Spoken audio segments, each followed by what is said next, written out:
Hello all of you. In last lecture पे हमने part first देखा था। इट मीन्स हमने एक्सरसाइज 7.2 स्टार्ट की थी। ओके, जिसमें हमने पार्ट फर्स्ट पे कुछ फॉर्मूलाज देखे थे। ठीक है, कुछ ये फॉर्मूले थे, इंपॉर्टेंट फॉर्मूले। और मैंने आपसे कहा हुआ था कि आप एक्सरसाइज के अकॉर्डिंग अपने क्या करिए, एक सेपरेट फॉर्मूला नोटबुक बनाइए और उसमें फॉर्मूले लिखिए, क्योंकि ये क्या है, आपके एग्ज़ाम टाइम और आगे फ्यूचर में भी आपके काफ़ी बेनिफिट देंगे आपको ये नोटबुक। ठीक है, इसके बाद हमने क्या देखा था, यहाँ पर हमने टोटल इस वीडियो में जो लास्ट लेक्चर था उसमें हमने टोटल कितने क्वेश्चन पे डिस्कस किया था, फोर क्वेश्चन पे डिस्कस किया था 7.2 के। ठीक है, तो आज पार्ट सेकंड पे हम फोर्थ क्वेश्चन से आगे के क्वेश्चंस देखेंगे कि किस तरीके से हमें क्वेश्चन दिए गए हैं। तो फोर्थ के बाद हमारे पास आज हम बढ़ते हैं क्वेश्चन नंबर 5 पे। तो क्वेश्चन नंबर 5 आपको दिया हुआ है sine A X plus B cos A X plus B. तो इसको अगर हम देखें, यहाँ पर क्वेश्चन क्या है, क्वेश्चन नंबर 5 हम स्टार्ट करेंगे। यहाँ पर क्या है, sine A X plus B and then cos A X plus B. तो ये हमारे पास क्या है, एक क्वेश्चन आपको दिया गया है। ठीक है, अब इस क्वेश्चन को जब हम सॉल्व करेंगे तो देखते हैं क्या है, वही सेम। पहले हम इसको एक प्रॉपर वे में राइट करते हैं। तो ये हो जाएगा हमारे पास sine A X plus B and then cos A X plus B. ठीक है, और इनका हमने क्या करना है, इंटीग्रल फाइंड करना है। तो यहाँ पर देखिए हमारे पास दो टर्म्स हैं, ए और बी।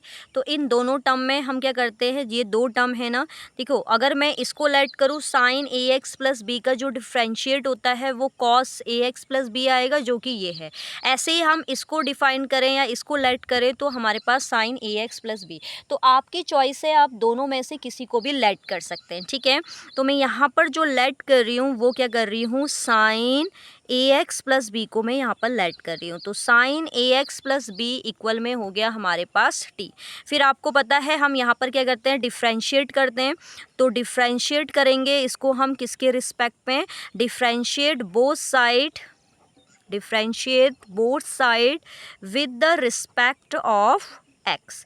तो एक्स के रिस्पेक्ट में जब हम इसका डिफ्रेंशिएट करेंगे तो उस कंडीशन में क्या आएगा, D over D X sine A X plus B. ठीक हो गया। फिर आपको पता है कांस्टेंट टर्म का भी होता है, डी ओवर डी एक्स किसका आएगा, ए एक्स प्लस बी का, इक्वल में टी ओवर डी एक्स किसका करेंगे हम, टी का। इसके बाद अगर हम इसको आगे देखें तो sign A X plus B का क्या हो जाएगा, differentiate cos A X plus B. इसके बाद इसका करेंगे तो याद देखना, इसमें अगर ए एक्स का करेंगे तो डी एक्स से डी एक्स कैंसिल हो गया, फाइनली हमारे पास ए आएगा। और किसी भी कांस्टेंट का डिफ्रेंशिएट क्या होता है, ज़ीरो। तो आ गया हमारे पास D T over D X. ठीक हो गया। अब यहाँ पर अगर मैं देखूँ तो ये हो जाएगा cos A X plus B, D X divide पे है, इसको मल्टीप्लाई पे ले जाएंगे तो मल्टीप्लाई में क्या आ जाएगा, डी एक्स। और यहाँ ए मल्टीप्लाई में तो इसको हम डिवाइड में ले जाएंगे। इसको हमने ए को डिवाइड में क्यों ले गए, क्योंकि हमें सिर्फ इसकी वैल्यू आपको देखनी है। तो हम क्या करेंगे इस क्वेश्चन में, cos A X plus B D X की जगह पे तो हमारे पास क्या आ जाएगा, डी टी अपॉन में ए। ठीक हो गया। और sign A X plus B को हमने लेट किया है क्या, टी। तो इसको हम पुट करते हैं यहाँ पर, तो आई इक्वल में आ जाएगा इंटीग्रल, इसको हमने टी लिया था और इस कॉस वाले की जगह पे डी टी ओवर ए आ गया, ए को हमने बाहर कर दिया। तो यहाँ से आई इक्वल में आ जाएगा 1 ओवर ए, टी का आपका क्या हो जाएगा, इंटीग्रेशन टी स्क्वायर अपॉन में 2 और प्लस सी। क्यों हुआ, क्योंकि आपको भी पता है यहाँ पर ऑलवेज आइडेंटिटी आपकी अप्लाई होती है, एक्स की power N D X equal होता है एक्स की पावर एन प्लस 1 अपॉन में एन प्लस 1। तो इस वाली आइडेंटिटी को आपने अप्लाई किया और अप्लाई करने के बाद हमने क्या करा, यहाँ टी की पावर कुछ नहीं है यानी कि 1 है, तो 1 + 1 2 हो गया और 1 + 1 2 हो गया। अब फाइनली हम यहाँ पर क्या करेंगे, किसकी वैल्यू को पुट कर देंगे, आपके टी की। तो 1/2a कांस्टेंट हमने बाहर ले लिया और टी की वैल्यू थी साइन, तो साइन स्क्वायर ए एक्स प्लस बी और फाइनली प्लस में क्या आ जाएगी, एक कांस्टेंट टर्म सी।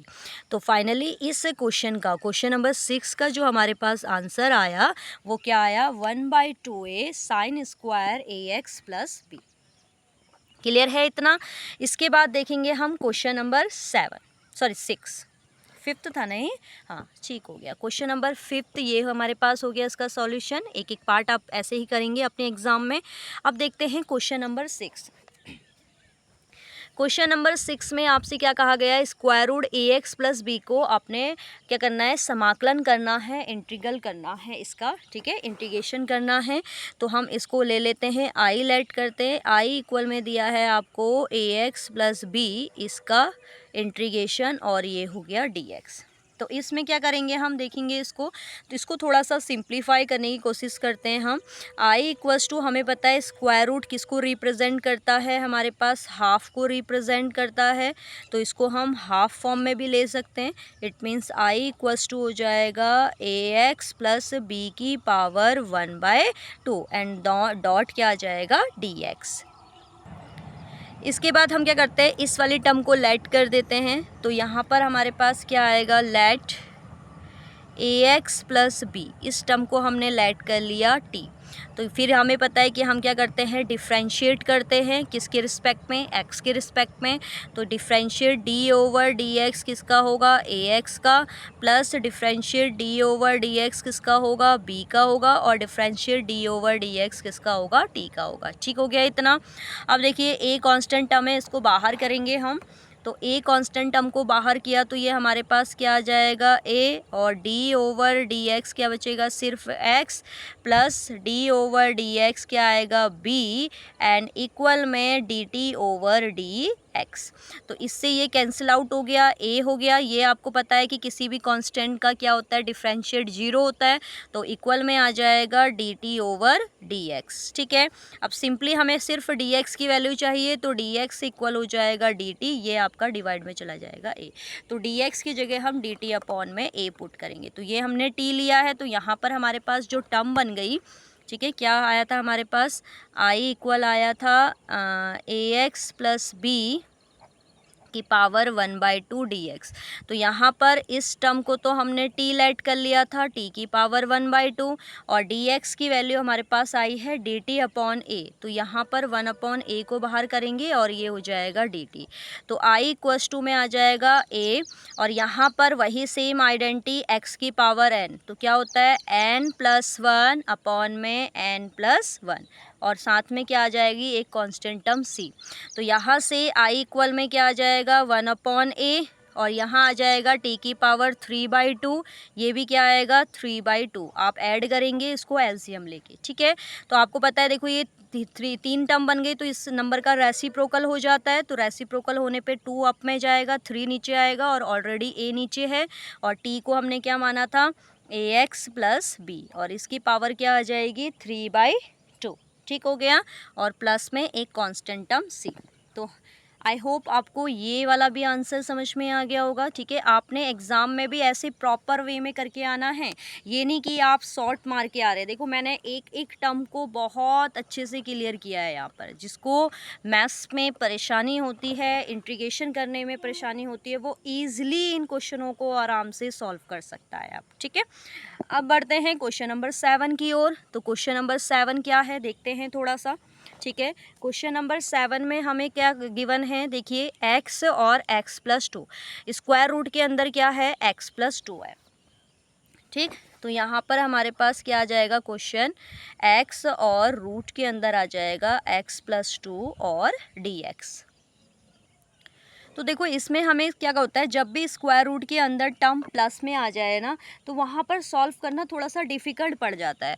तो इसलिए हम क्या करते हैं, उसी टर्म को लेट कर लेते हैं। यानी कि हमारे पास फ़िलहाल जो क्वेश्चन है वो है आई इक्वल में एक्स स्क्वायर रूट के अंदर x+2 और ये हो जाएगा dx। तो हम क्या करते हैं, इसी टर्म को लेट कर लेते हैं कि लेट क्या हो गया, x+2 को मैंने लेट कर लिया t। अब इसका डिफरेंशिएट तो चलो हम निकाल के dx निकालेंगे, बट यहाँ पर देखो x+2 की जगह तो मैं t प्लेस कर दूंगी, बट x की जगह वैल्यू क्या आएगी, तो मैं यहाँ पर आपको x की वैल्यू भी निकाल के दिखा देती हूँ कि जो x आएगा इसके अकॉर्डिंग ये आएगा t-2। तो इनको आप फिर उसके बाद आपको पता है जो लेट करते हैं उसका क्या होता है, डिफरेंशिएट होता है। तो डिफरेंशिएट करेंगे both side, differentiate both side किसके रिस्पेक्ट में, with the respect of x। तो x के रिस्पेक्ट में जब हम डिफरेंशिएट करेंगे तो x का होगा d over D x x plus फिर 2 का होगा डी ओवर डी एक्स 2 और इक्वल में आ जाएगा D T over D x.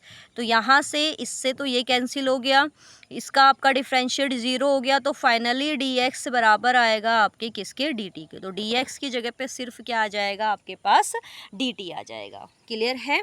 I hope आपको ये समझ में आ गया होगा। ठीक है, तो अब बढ़ते हैं आगे।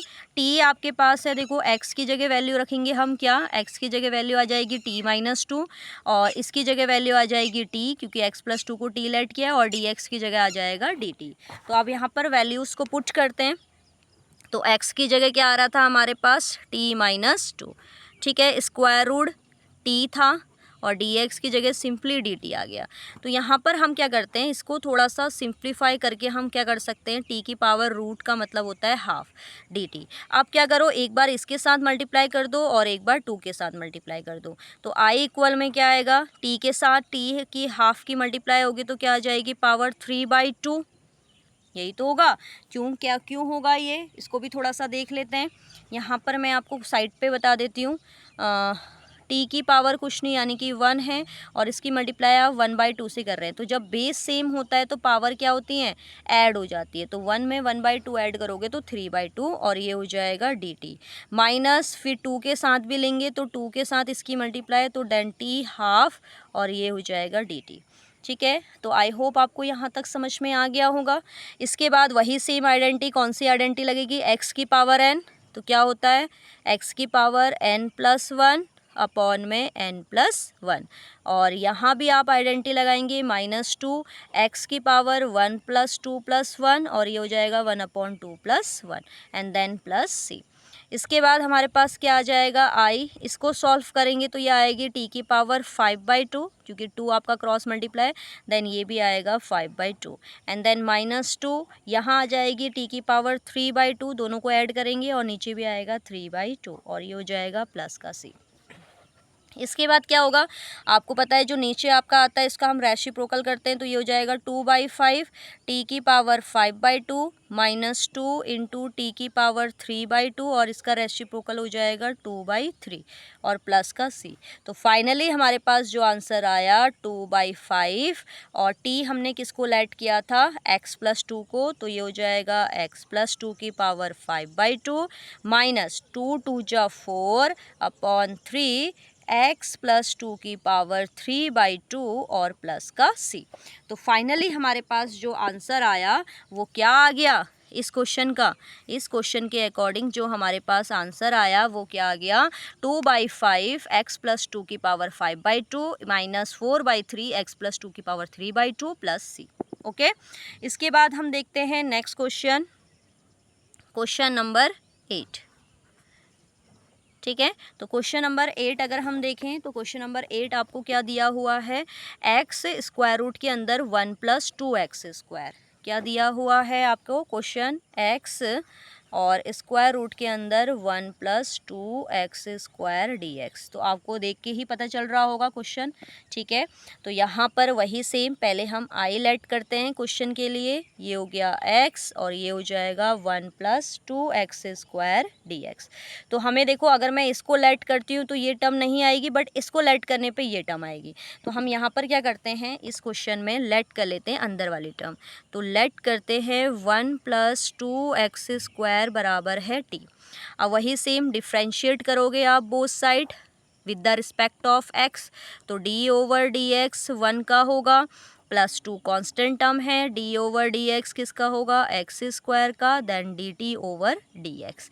तो इसके बाद हमारे पास क्या आएगा, देखो किसी भी कांस्टेंट टर्म का जो डिफ्रेंशिएट होता है वो तो 0 होता है और ये हो गया हमारे पास 2। यहाँ पर x की पावर n का डिफ्रेंशिएट क्या होता है, n x n-1 और ये हो जाएगा dt ओवर dx। तो फाइनली आपके पास क्या आएगा, 2 2 जा 4 x इक्वल में dt ओवर dx। तो हमें तो सिर्फ ये है तो ये क्रॉस मल्टीप्लाई से इधर गया तो ये हो गया x डॉट dx और इक्वल में आ जाएगा dt ओवर 4। तो x dx की जगह हम रखेंगे यहाँ पर क्वेश्चन के अकॉर्डिंग dt ओवर 4। तो यहाँ पर हमारे पास क्या आएगा, इस x की जगह पे तो हमारे पास क्या है, x dx की जगह पे आ गया हमारे पास dt ओवर 4 यानी कि 1/4, और इसको हमने टी लेट किया था तो टी की पावर स्क्वायर रूट है तो देन 1/2। तो अब यहाँ से आपको पता चल गया होगा कि क्वेश्चन में करना क्या है। टी की पावर 1/2 वही सेम एक्स की पावर n, 2 + 1 अपॉन में 1/2 + 1 एंड देन प्लस सी। तो आई इक्वल क्या हो जाएगा 1/4, और ये हो जाएगा टी की पावर 3/2, ये भी आएगा 3/2 and then plus C. Then I equal में 1/4 और इसका रेसिप्रोकल करेंगे तो 2/3 एंड ये हो जाएगा टी की पावर 3/2 प्लस सी। तो टी की वैल्यू को पुट करेंगे, ये हो गया 2, तो आई की इक्वल हो गया 1/6। आई की वैल्यू क्या आ रही है 1/6, और यहाँ पर टी को हमने क्या लेट किया था, ये था, तो ये हो जाएगा 1 + 2x² की पावर 3/2 और प्लस का सी। तो फाइनली हमारे पास जो आई की वैल्यू आ गई वो क्या आ गई 1/6, 1 + 2x² की पावर 3/2 और प्लस का सी। तो आई होप आपको ये सारे के सारे क्वेश्चंस समझ में आए होंगे। क्वेश्चन नंबर 8 का सॉल्यूशन, क्वेश्चन नंबर ये किसका सॉल्यूशन है आपके पास, क्वेश्चन नंबर 7 का सॉल्यूशन, क्वेश्चन नंबर 6 अगर हम देखें तो ये आपके पास इसका सॉल्यूशन है, एंड क्वेश्चन नंबर 5। तो आई होप हमने ये जो आपके पास कितने हैं 4 क्वेश्चन यहाँ पर हमने डिस्कस कर लिए हैं। तो आपने एक एक क्वेश्चन को ऐसे ही डीपली करना है, ठीक है। अब नेक्स्ट लेक्चर पे हम क्वेश्चन नंबर 9 से स्टार्ट करेंगे क्वेश्चन 15 तक, ठीक है।